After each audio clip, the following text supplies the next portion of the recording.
Type 7 U-boat is actually a bit on the small side.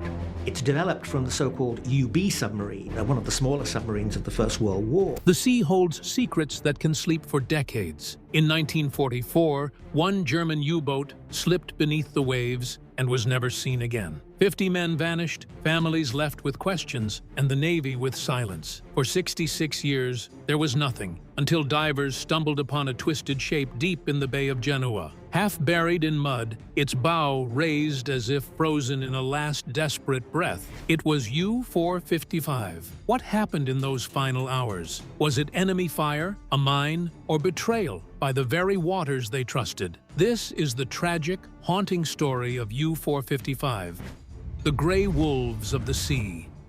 During the Second World War, few weapons inspired as much dread on the open seas as the German U-boats. Nicknamed the Grey Wolves, these submarines were celebrated in Nazi propaganda as the silent hunters of the oceans, stalking Allied convoys with ruthless precision. They were painted as symbols of German invincibility, slipping through the waves unseen, striking with torpedoes, and vanishing before retaliation could arrive. For the Allies, the very mention of U-boats conjured images of burning cargo ships, desperate sailors clinging to lifeboats, and entire convoys torn apart in the night. But behind the propaganda, life aboard a U-boat was far from glorious. The men who served on them were often called an elite breed, but what that really meant was endurance, the ability to withstand conditions most would find unbearable. A standard Type 7 sea submarine, like the one later known as U-455, carried about 50 men.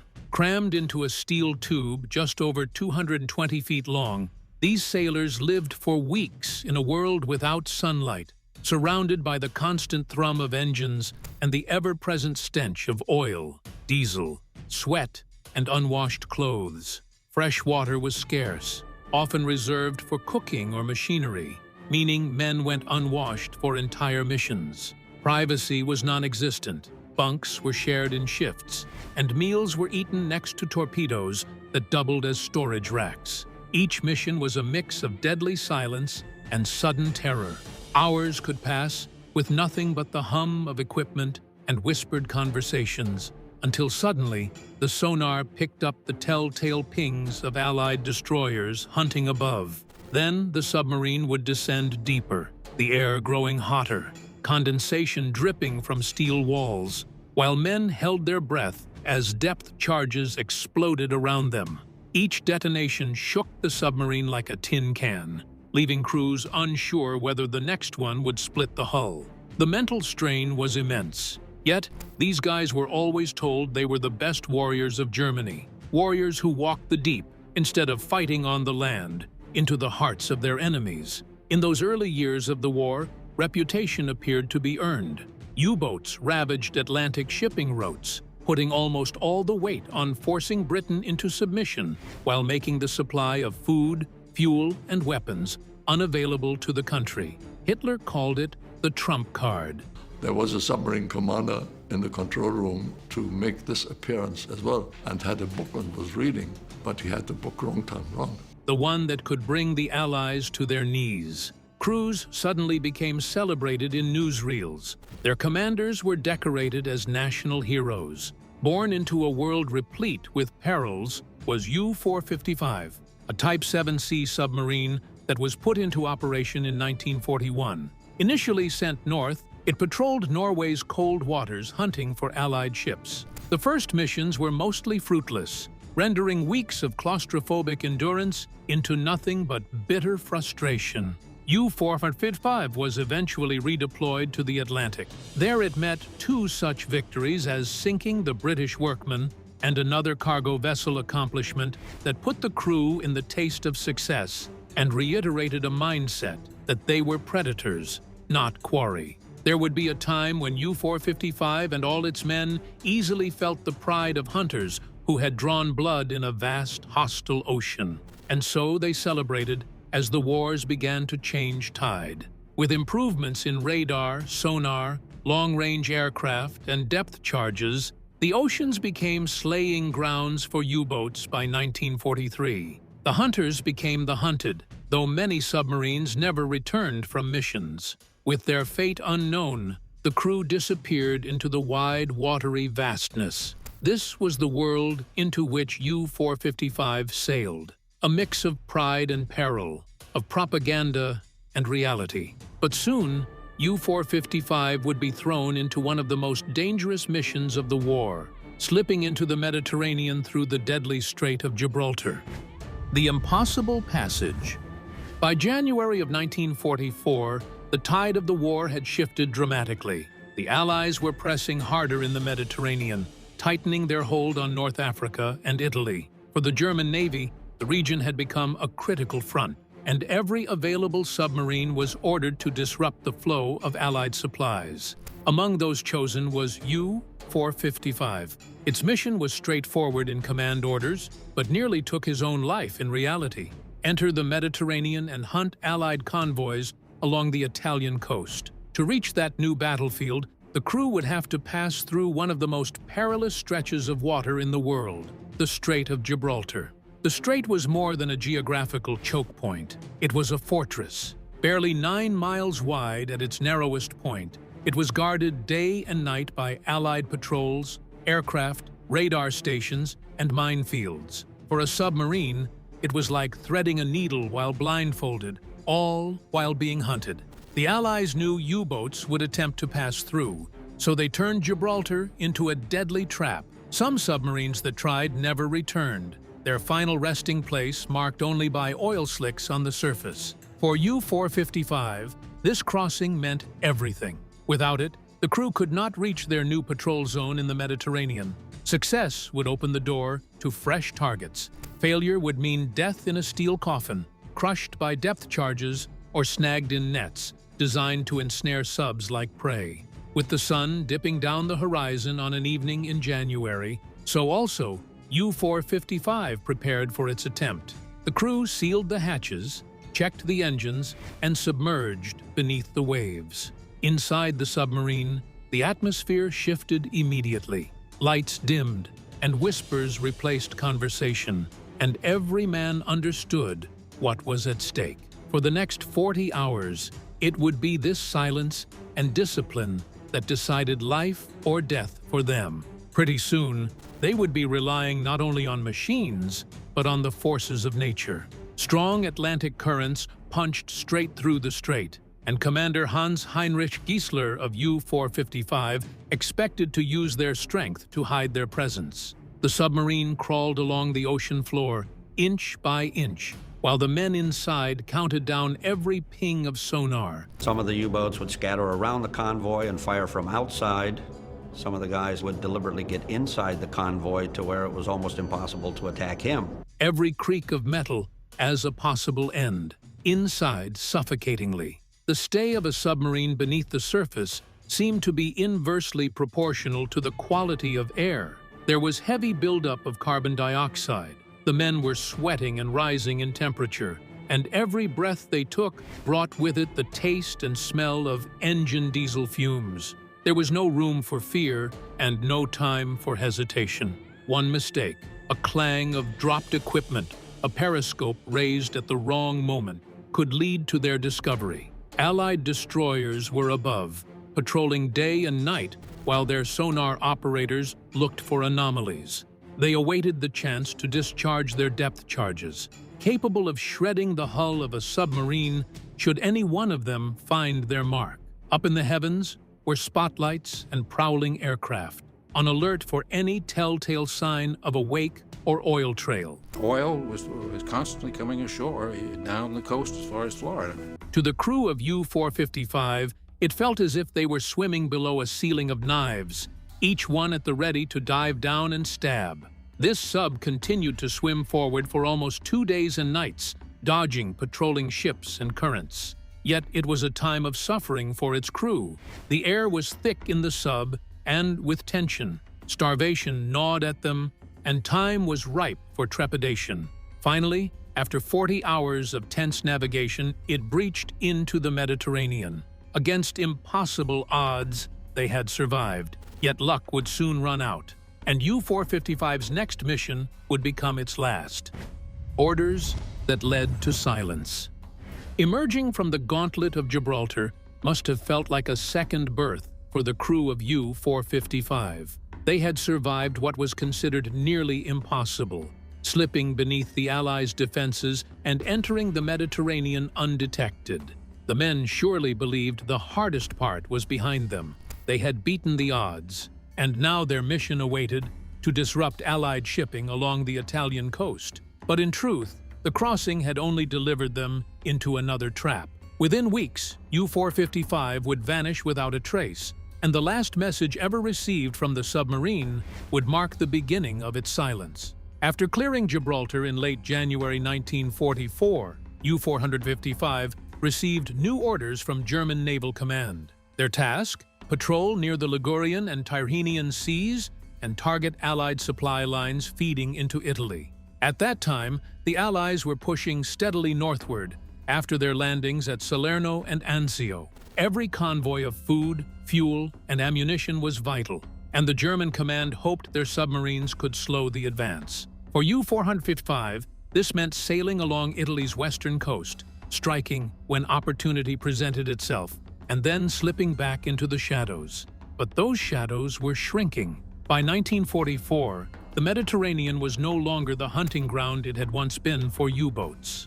Allied aircraft dominated the skies, destroyers prowled the waters, and minefields choked off entire regions. What had once been a battlefield of opportunity had turned into a graveyard for submarines.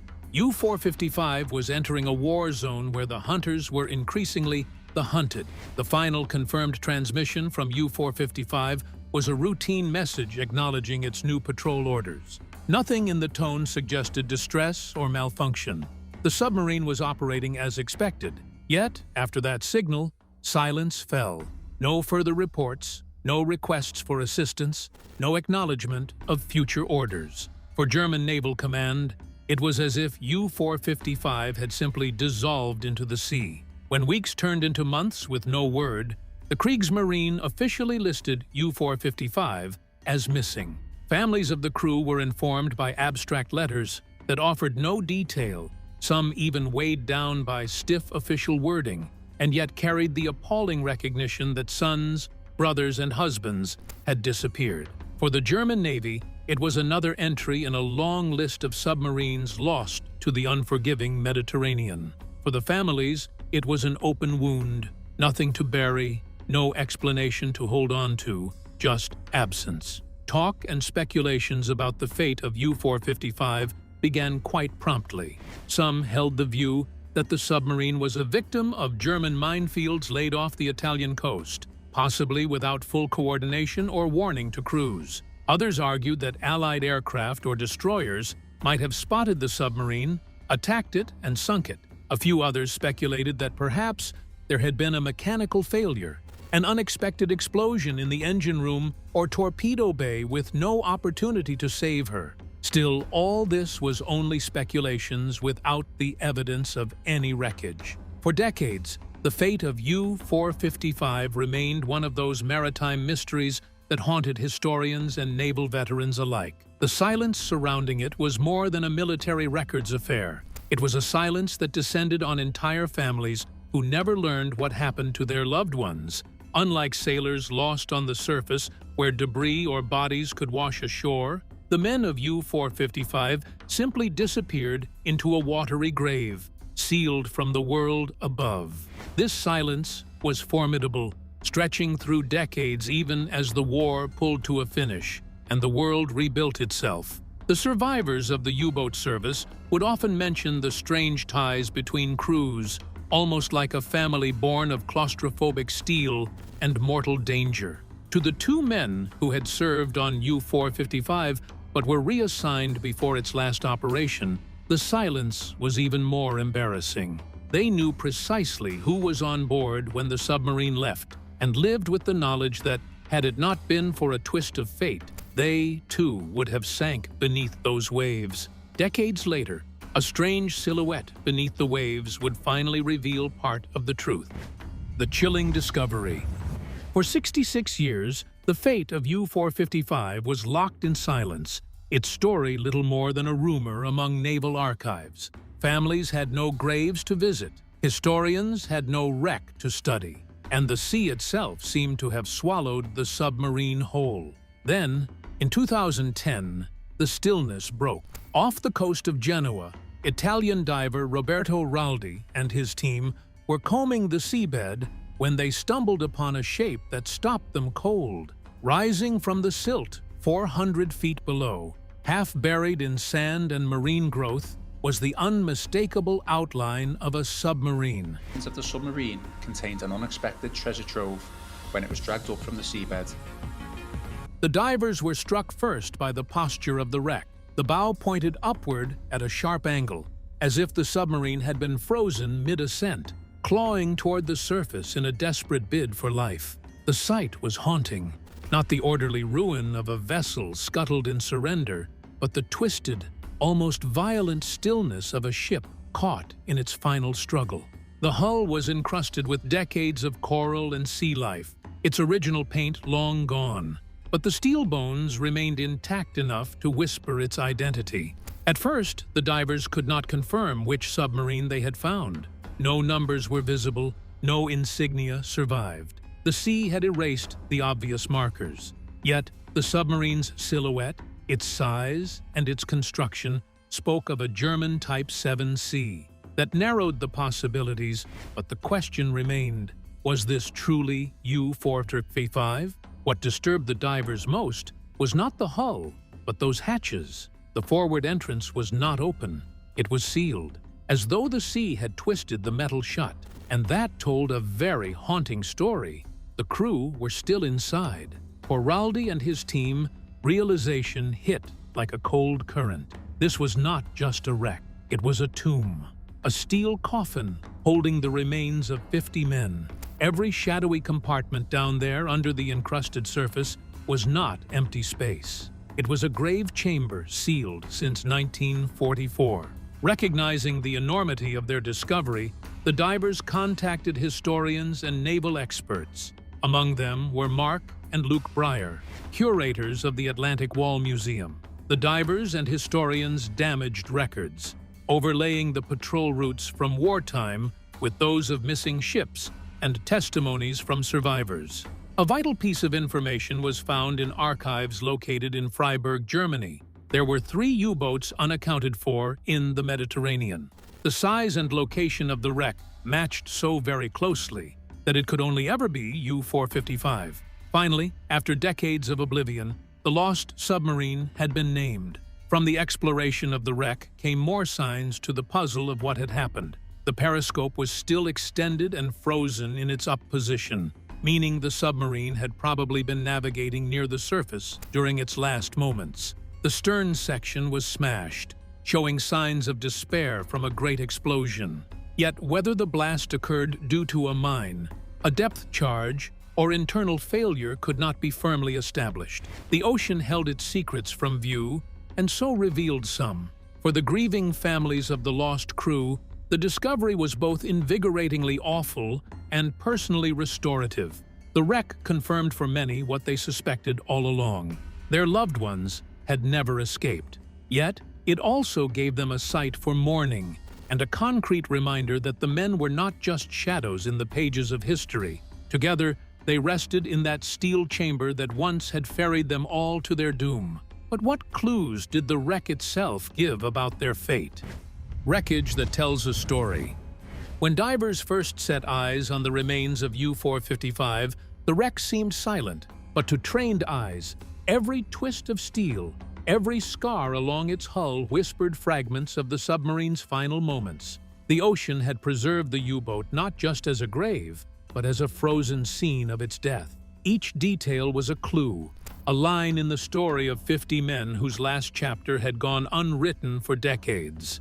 The first striking feature was the submarine's posture. U-455 rests on the seabed, with its bow pointed upward, tilted at a steep angle, as though it had been trying to break the surface in its last seconds. It was not resting flat, like many scuttled vessels. It looked as though the crew had fought to save it. Engines straining, ballast tanks emptied, every hand working desperately. But whatever struck the submarine overwhelmed them before escape was possible. That upward bow told a haunting tale of a last failed climb. Evidence was further available on the hull itself. Its stern was missing, blasted apart by what seemed to be a violent explosion. U-455 had been contended by historians for decades to have either struck a German mine or fallen victim to Allied depth charges. Much evidence from the wreck held weight in either direction. The jagged steel tears suggested an external blast. However, internal detonation was not out of the question. Besides, because broad expanses of wreckage were not seen scattered over the seabed, it seemed as though the submarine had gone down in unit and not broken up during descent, which poses another mystery. But getting the submarine to the surface of the sea is really just the start.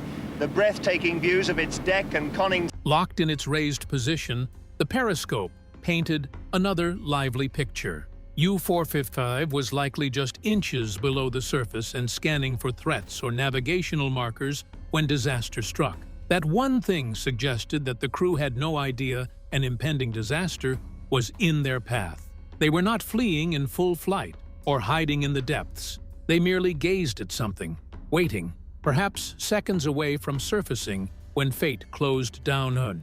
The sealed hatches spoke volumes with respect to the divers who, themselves, could not enter them. There had not been any attempt to abandon ship, which is why the entrance was twisted, and so no one escaped from this doomed vessel. 50 men remained entombed inside, lost to darkness since 1944. This was perhaps the most haunting truth for divers and historians alike, that the submarine was now not simply a wreck, but a tomb. Coral, seaweed, and shells now covered the hull with growth. Yet the vessel could tell history even from there. Numbers engraved on steel, rivets that had survived, and the telltale outline of its type all corroborated its identity. The Mediterranean had kept these marks hidden for many years, but with their discovery, they read like a diary, mute but eloquent. The ruins of the ship expressed another paradox of the U-boat war. Once firmly in the pack of Hitler's so-called Grey Wolves, terror was the only thing these submarines signified to the Allied sailors. But viewed here, defeated, broken steel, and sealed hatches, the once feared predator appeared even more vulnerable, almost human. The wreckage told the real story. Not monsters, but men trapped in a machine, bound by an unpredictable fate and incapable of escape. In contrast, perhaps the wreck offered painful but necessary closure to families of the lost crew. Where once speculation was rife, now all of a sudden, evidence emerged, a story ready to be told. This steel tomb beneath the waves was not just the grave for their men, but the very place from where their last cries echoed against the chaos of battle, and the places where those men struggled in vain to resurface. But behind every steel rivet were 50 men, and 2 who lived to tell the story. Voices from the crew. The wreck of U-455 told a story of steel and silence, but to understand the men inside, historians had to look elsewhere. Through naval archives, diaries, and survivor testimonies, the names of the 50 men who boarded U-455 for its final voyage resurfaced. Most never returned, but 2 sailors, reassigned before the last mission, lived to tell pieces of the story. Their voices, joined with fragments of memory and record, give the lost crew their humanity back. The commander of U-455 was Kapitän Leutnant Hans Heinrich Giesler, a career officer whose reputation was that of a disciplined yet steady leader. Born in 1911, Giesler had served with the Navy long before submarines became the terror of the seas. Colleagues described him as reserved but determined, the kind of officer who instilled quiet confidence rather than fear. For the men aboard U-455, his calm leadership would have been a steadying force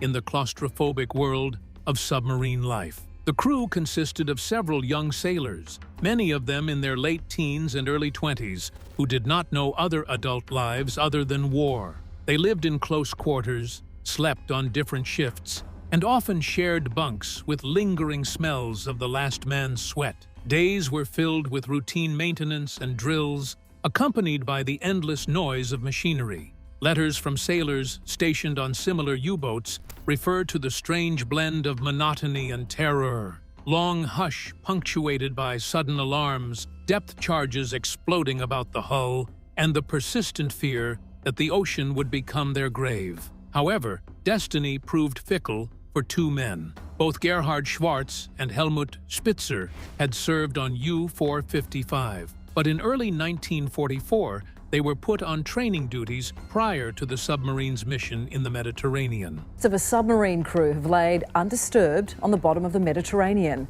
At the time, they must have felt some form of frustration or maybe even shame being pulled from a combat crew.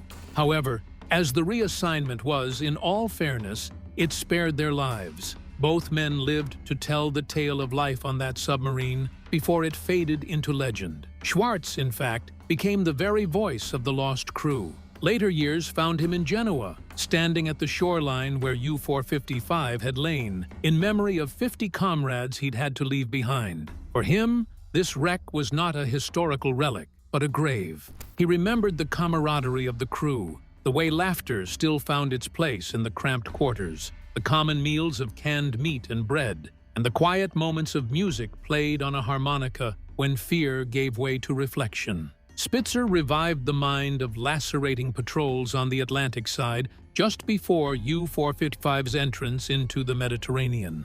He exuded tales of long hunts, where the submarine stalked Allied convoys under the cover of night, and of pride that surged when U-455 scored easy victories against enemy shipping. But he did equally well to look at the other side, the fatigue of long hours, claustrophobic rushes, and the growing feeling by 1943 that the tide of war had turned against the U-boats. Everyone knew that the hunters were becoming the hunted. This distance dissolved, and the sea encased U-455 well and truly. Which brings us to the deepest part of this mystery. Why does U-455 still matter today?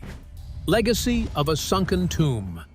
The discovery of U-455 did more than solve a historical puzzle. It forced the world to confront a legacy that had lain hidden for nearly 7 decades. The submarine is not simply a wreck of war. It is a tomb, a frozen moment that preserves the final chapter of 50 men who vanished into silence. And as divers, historians, and families reckon with its presence, U-455 continues to echo a haunting truth. The past never truly disappears. For the families of the lost sailors, the wreck offered long-awaited closure, but it also reopened deep wounds. Many relatives had lived entire lives without knowing what had happened to their fathers, brothers, or uncles. The Kriegsmarine had reported U-455 as missing in 1944, but missing is not the same as dead. For decades, hope and doubt lingered side by side. The discovery in 2010 ended the uncertainty, but it also made the loss undeniable. The men were still there, entombed beneath the sea, beyond the reach of recovery. Internationally, the wreck has taken on the status of a war grave. By law and by custom, sunken submarines are not disturbed. The twisted hatches remain closed, not only because of the danger in entering, but also out of respect. For divers who visit, U-455 is treated less as an artifact and more as a memorial. Its rusting steel is draped in silence, and each passing decade adds to its weight as a reminder of sacrifice, loss, and the merciless sea. The U-455 legacy has also changed the historical assessment of the U-boat campaign. In wartime propaganda, the Grey Wolves were portrayed as ruthless hunters of deep predators. But wrecks like U-455 reveal another truth, that these men were themselves fragile, often young, and caught in a war where survival was the rare exception. The wreck has become a sobering equalizer, proof that even the mightiest weapons of Hitler's navy could be silenced by the ocean they once prowled. The theories keep shifting regarding what exactly destroyed U-455. That is one of the factors contributing to its ongoing mystery. Was it a German mine, laid by their own command without warning? Was it an Allied patrol, striking unseen in the night? Or was it the mechanical failure of a submarine pushed beyond its limits? Evidence is pointing in many directions, but it doesn't lead to a conclusive answer. That ambiguity keeps the story alive, turning U-455 into more than just a wreck. It is a question mark, a reminder of the unknowns that history often leaves behind. For the survivors Gerhard Schwartz and Helmut Spitzer, the memory of U-455 lasted for about a lifetime. Their excellent testimony served as a bridge connecting the steel underwater tomb with the world above. Schwartz's journey to Genoa, looking out at the waters that had swallowed his comrades, was symbolic of the act of remembrance. The wreck was for him a reminder not only of loss, but also of brotherhood. Brotherhood bound in steel and silence, which he carried until the day he died. Today, U-455 rests undisturbed, lying off the coast of Italy, with its bow directed forever upwards, still maybe trying to touch the surface. Fishermen, divers, and historians know quite well